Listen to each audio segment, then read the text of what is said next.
1200 किसान उत्पाद संघ एफपीओ देश को समर्पित किए गए हैं। अभी कृषि के लिए कई इंफ्रास्ट्रक्चर प्रोजेक्ट का भी लोकार्पण हुआ है। इनसे कृषि उत्पादों के स्टोरेज, प्रोसेसिंग और प्रबंधन की क्षमता बढ़ेगी। ये सारे प्रयास किसानों की आय बढ़ाने में मदद करेंगे।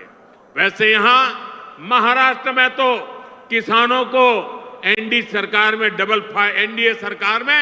डबल फायदा हो रहा है। एकनाथ जी शिंदे की सरकार ने किसानों का बिजली बिल भी 0 कर दिया है। आमच्या शेतकऱ्यांना विजेचे बिल मिळत आहेत, त्यावर शून्य लिहिलेले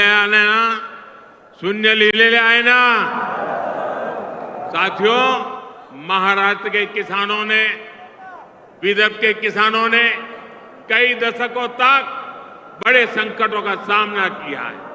कांग्रेस और उसके साथियों की सरकारों ने किसानों को बदहाल और गरीब बनाने में कोई कोर कसर नहीं छोड़ी थी। यहां जब तक महाआघाड़ी की सरकार थी, उसके 2 ही एजेंडे थे। पहला, किसानों से जुड़ी परियोजनाओं को ठप करना। दूसरा, इन परियोजनाओं के पैसे में भ्रष्टाचार करना। हम केंद्र से महाराष्ट्र के किसानों के लिए पैसा भेजते थे, लेकिन महाआघाड़ी सरकार उसमें बंदर बांट करके खा जाती थी। कांग्रेस ने हमेशा किसानों का जीवन मुश्किल बनाया है। वो आज भी वही पुराना खेल खेल रही है।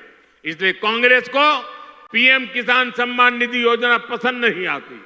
कांग्रेस इस योजना का मजाक उड़ाती है, किसानों को मिल रहे पैसों का विरोध करती है, क्योंकि किसानों के खातों में जा रहे पैसों से उनको जो कमाई करनी चाहिए, उनको जो कटकी करनी चाहिए, भ्रष्टाचार करना चाहिए, उसका अवसर नहीं रहा है।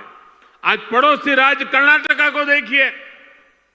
जैसे महाराष्ट्र में महायुति सरकार किसान सम्मान निधि के साथ अलग से पैसे देती है, ऐसे ही कर्नाटका में बीजेपी सरकार देती थी। यहां कर्नाटका के मेरे कई बंजारिया परिवार यहां आए हुए हैं। लेकिन जैसे ही कर्नाटका में कांग्रेस की सरकार आई, उन्होंने वो पैसा देना बंद कर दिया। वहां की कई सिंचाई परियोजनाओं से राज्य सरकार ने मुंह फेर लिया। कर्नाटका में कांग्रेस ने बीज की कीमतें भी बढ़ा दी। हर चुनाव से पहले कर्ज माफी का झूठा वादा कांग्रेस का पसंदीदा हथकंडा है। तेलंगाना में ये लोग कर्ज माफी का वादा करके सत्ता में आए, लेकिन सरकार बनने के बाद इतना समय गुजर गया, अब किसान कुछ पूछ रहे हैं कि उनका कर्ज माफ क्यों नहीं हुआ। भाइयों और बहनों, हमें भूलना नहीं है, महाराष्ट्र में भी कांग्रेस और महाआघाड़ी सरकार ने सिंचाई से जुड़े कितने कामों को रोक कर रखा था। जब एनडीए सरकार आई, उसने इस दिशा में तेजी से काम किया। महाराष्ट्र सरकार ने वैनगंगा, नलगंगा नदियों को लिंक करने की योजना को मंजूरी दी है। करीब 90,000 करोड़ रुपए की इस परियोजना से अमरावती, यवतमाळ, अकोला, बुल्डाना, वाशिम, नागपुर और वर्धा में पानी की कमी को दूर होगी। महाराष्ट्र की सरकार कपास और सोयाबीन की खेती करने वाले किसानों को आर्थिक मदद भी दे रही है। किसानों के खातों में कपास और सोयाबीन के लिए 10-10 हजार रुपए दिए जा रहे हैं।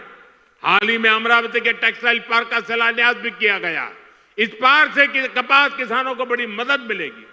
साथियों, हमारे महाराष्ट्र में देश की आर्थिक प्रगति का नेतृत्व करने की असीम क्षमता है। ये तभी होगा जब गांव, गरीब, किसान, मजदूर, दलित, वंचित सबको आगे बढ़ाने का अभियान मजबूती से चलता रहेगा। मुझे विश्वास है आप सब अपना आशीर्वाद बनाए रहेंगे। हम सब साथ मिलकर विकसित महाराष्ट्र, विकसित भारत के सपने को पूरा करेंगे। इसी कामना के साथ मैं एक बार फिर हमारे किसान साथियों और मेरे बंजारा समाज के सब भाई बहनों को बहुत बहुत बधाई देता हूं। मेरे साथ बोलिए, भारत माता की, भारत माता की, भारत माता की। बहुत बहुत धन्यवाद।